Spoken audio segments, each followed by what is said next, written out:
देखो मान लो कोई भी क्वेश्चन है, उस क्वेश्चन में 3 चीजें होती है।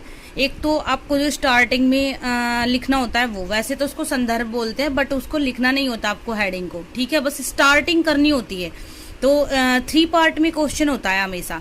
एक तो सबसे पहले तो चलो मैं आपको एक चीज वो बाद में समझा दूंगी कि कैसे क्वेश्चन को समझते हैं। अब क्वेश्चन में 3 पार्ट आते हैं, एक उसकी स्टार्टिंग, एक उसका बॉडी जो बीच का मेन पार्ट होता है, और एक उसका कंक्लूजन यानी कि उसका निष्कर्ष। अब आप यहाँ पे ध्यान से सुनना, आपको किस पोर्शन में कैसे वर्क करना है।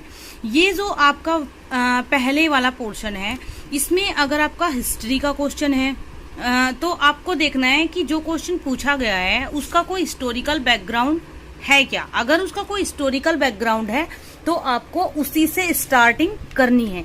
बट अगर क्वेश्चन ज्योग्राफी का है तो आपको देखना है कि इसका कोई ज्योग्राफिकल, जैसे मान लो भूकंप के बारे में पूछा गया है तो हाल ही में कोई भी भूकंप आया है क्या, आप उससे स्टार्ट कर दीजिए। मान लो किसी और जलवायु परिवर्तन पे या किसी और पे क्वेश्चन पूछा गया है तो उसकी कोई रिपोर्ट हाल ही में आई है क्या, उससे स्टार्ट कर दीजिए। अब बात आती है पॉलिटी की। अगर पॉलिटी का क्वेश्चन है तो आपको क्वेश्चन को देखते ही देखना है कि क्या इससे संबंधित कोई आर्टिकल है या इससे संबंधित कोई सुप्रीम कोर्ट का कोई निर्णय है, तो उससे आपको स्टार्ट करना है। या फिर कोई भी डाटा, फैक्ट, कोई भी चीज ऐसी हो जो उससे रिलेटेड हो। उसके बाद बात आ जाती है इकोनॉमी की। इकोनॉमी में तो देखो आपको आई थिंक कि एवरी क्वेश्चन में डाटा मिलेगा, तो यहाँ पे आपको उस डाटा से स्टार्टिंग कर देनी है। ये होता है स्टार्टिंग। यहाँ पे आपका एक्स्ट्रा नंबर मिल जाता है अगर आप ऐसे किसी भी उस चीज से रिलेटेड से स्टार्टिंग करते हो। और उसके बाद आता है बॉडी। बॉडी में आपको मेन वो चीज बतानी है जो पूछी गई है। कुछ लोग होते हैं कि पूछा गया है आपसे, मान लो चुनौतियों का समाधान पूछा गया है कि ये चीज क्या है और इसकी चुनौतियों का समाधान बताइए, तो आपको चुनौतियां भी 1-2 बता देनी है, क्योंकि आपको उनका आखिरकार समाधान बताना है तो बतानी पड़ेगी। बट अगर कई क्वेश्चन ऐसे होते हैं कि आपसे किसी चीज का लक्ष्य पूछा गया है और आप लक्ष्य को बता नहीं रहे हो और आप बता रहे हो कि इसका चुनौतियां क्या है, इसके समाधान क्या है, तो उसका कोई भी बेस नहीं होता, उसका कोई नंबर आपको नहीं मिलता। इनफैक्ट जो एग्जामिनर होते हैं उन पर बैड इम्पैक्ट जाता है कि आप उनको भ्रमित करने की कोशिश कर रहे हो, तो वहां पे आपके नंबर कट जाएंगे। तो यहाँ पे आपको मेन जो पूछा गया है, अब वो चीज मैं आपको अभी बाद में समझा दूंगी कि कैसे आपको पता चलता है कि आपने क्या पूछा गया है, क्या बताना है। तो यहाँ पे आप मेन काम कर देंगे। उसके बाद आएगा कंक्लूजन। अब आपने यहाँ पे जो लिखा और यहाँ पे जो लिखा, इसका एक छोटा सा 2 लाइन में कंक्लूजन होता है। कंक्लूजन मीन्स अगर आपने यहाँ पे बॉडी स्ट्रक्चर में किसी चीज की चुनौतियां, किसी चीज के बारे में कुछ बताया है, मान लो सामाजिक समस्याओं पे कोई टॉपिक था निर्धनता वाला, तो यहाँ पे आपको मेन बॉडी में आपने उसके बारे में जो भी क्वेश्चन में पूछा गया है आपने वो बता दिया। अब यहाँ पे आपको जो कंक्लूजन है उसका निष्कर्ष आपको ऐसे देना है जैसे कि हाँ, हालांकि ऐसी ऐसी चीजें हैं बट हमारी सरकार इस पे प्रयास कर रही है और जल्दी ही ये चीजें ठीक हो जाएगी। क्योंकि आपको यहाँ पे हमेशा पॉजिटिव वे में लेके जाना है, कभी भी आपको निगेटिव नहीं जाना है। जैसे कुछ लोगों के आंसर में होता है कि ऐसा तो हो ही नहीं सकता, ऐसे शब्दों का आप निष्कर्ष में बिल्कुल भी यूज ना करें, हमेशा पॉजिटिव रहे, नो निगेटिव। ओके, तो आपका पॉजिटिव निष्कर्ष से देखो, निष्कर्ष में आपको बिल्कुल सटीक नहीं बता सकती क्योंकि हर क्वेश्चन का अलग निष्कर्ष होता है। अभी मैं आपको क्वेश्चन को दिखा दूंगी, उससे आप समझ जाएंगे कि कैसे लिखना होगा। तो ये जो 3 मेन पार्ट होते हैं इनको आई थिंक कि आप अच्छे से समझ गए होंगे। तो मुझे नहीं लगता कि आंसर राइटिंग में अब किसी को प्रॉब्लम आएगी। और आप लोग ग्रुप के जो बच्चे हो, आप लोगों को लाइव में भी ये चीजें समझा दी गई है कई बार लाइव करके, और ऐसे भी, तो आई थिंक कि अब कोई डाउट नहीं होना चाहिए।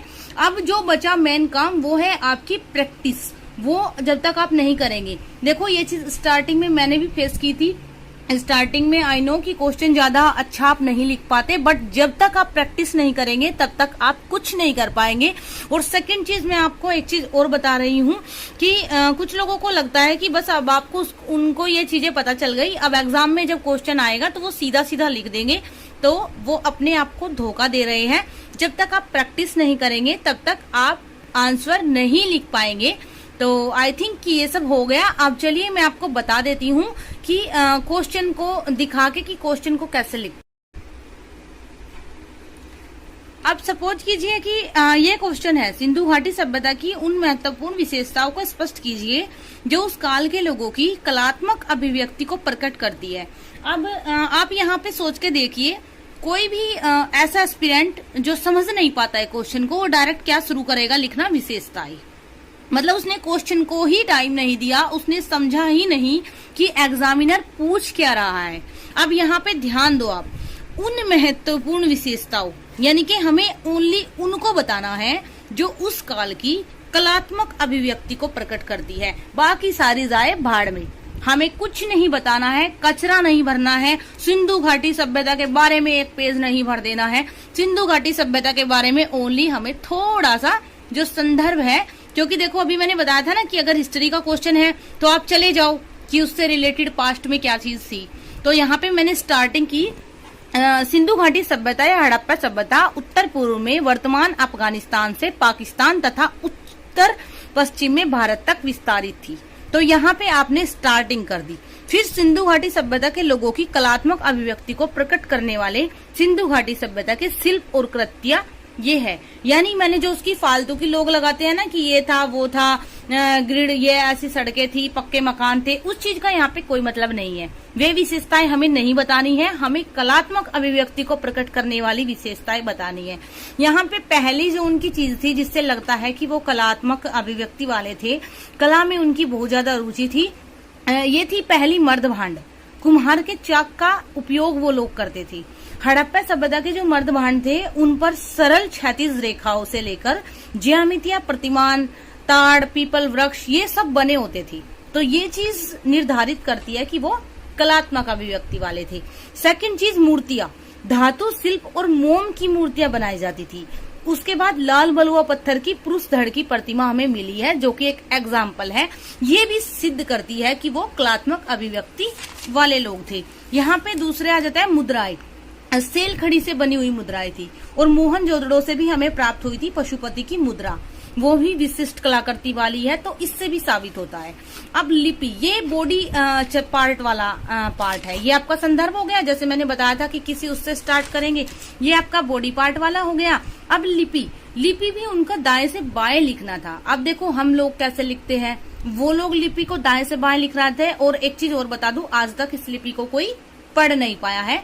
तो हड़प्पा की लिपि वर्णा अक्षरों में नहीं थी, चित्रात्मक थी, यानी कि चित्रों में आपको बताया गया था हर चीज को, जिसको आज तक पढ़ा नहीं गया। ये चीज भी साबित करती है कि वो कलात्मक अभिव्यक्ति वाले इंसान थे। अब बात आती है मनके और आभूषण। उनके जो मनके का निर्माण था वो सूर्यकांत, सेलकड़ी जैसे पत्थर, तांबे और विभिन्न पदार्थों के उपयोग से बनता था, और ये हमें चन्हुदड़ो और लोथल में मनका कार्यशाला में मिले हैं। तो ये चीज भी साबित करती है कि वो कलात्मक अभिव्यक्ति वाले थे। अब छठा पार्ट है कि सिंधु घाटी के लोग भी सौंदर्य प्रसाधन और काजल का उपयोग करते हैं।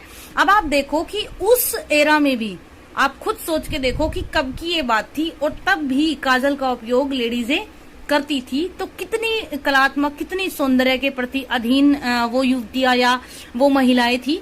तो ये चीज आप देख सकते हैं। उसके बाद आ जाती है बात निष्कर्ष की। तो उपयुक्त उदाहरणों से सिंधु घाटी के लोगों के कौशल, कलात्मक अभिव्यक्ति के दर्शन होते हैं। यहाँ पे अब सारी चीजें आपने देखी होगी ऊपर कि सेम एक सीक्वेंस में जो उनकी ओनली कलात्मक अभिव्यक्ति को दर्शाती है वो मैंने बॉडी पार्ट में डाली है। कुछ भी फालतू का कचरा नहीं है। ये साक्ष्य मेसोपोटामिया जैसी समकालीन सभ्यताओं की तुलना में सिंधु घाटी सभ्यता को उन्नत प्राचीन सभ्यता प्रदर्शित करते हैं। यहाँ पे अब आप यहाँ से लेकर ये चीज आप अच्छे से देख सकते हैं। यहाँ पे मैंने अपने देश को सर्वोपरि कर दिया, और मैंने यहाँ पे साबित कर दिया कि बाकी जो भी उस टाइम की मिस्र की, चीन की सभ्यताएं थी वो हमारी सिंधु घाटी सभ्यता से नीचे थी, और उनका आज कोई अस्तित्व भी नहीं है। हमारी सिंधु घाटी सभ्यता आज भी है। तो ये चीज पॉजिटिव में चली गई। तो यहाँ पे अगर किसी का मार्क्स देने का जो भी मन करता है वो इससे एक एक्स्ट्रा देगा। तो ऐसे ही लिखते हैं आंसर, और जो पैटर्न होता है वो मैंने आपको समझा दिया। स्टार्टिंग में आप लेके चलेंगे, कोई भी उसका बैकग्राउंड होगा। मेरे सारे क्वेश्चंस आपको ऐसे ही मिलेंगे। यहाँ पे आप भूकंप वाला देख सकते हैं। भारत की सुभेद्यता का आकलन करना है, यानी कि कमजोरियां क्या है, और भूकंप के प्रति बचाव हेतु समाधान, यानी कि समाधान बताने हैं और सुभेद्यता बतानी है। यहाँ पे मैंने स्टार्टिंग देखो ऐसे ही की है। कि भारतीय उपमहाद्वीप विश्व के सर्वाधिक पर्वणों में से है। पिछले दशकों से भारत ने कई विनाशकारी भूकंपों का साक्षी रहा है, उदाहरण दे दिया। तो ये चीज जो है ना, ये वाली यहाँ से लेकर ये वाली, ये चीजें ऐसी आपको निष्कर्ष में डालनी होती है। उसके बाद उसकी यहाँ पे सारी सुभेद्यताएं बता दीजिए, उसके बाद आप उपाय बता दीजिए, उसके बाद आप निष्कर्ष बता दीजिए और आपका काम खत्म हो जाता है। आई होप कि अब आप अच्छे से समझ गए होंगे। अब आप भी आंसर लिखने की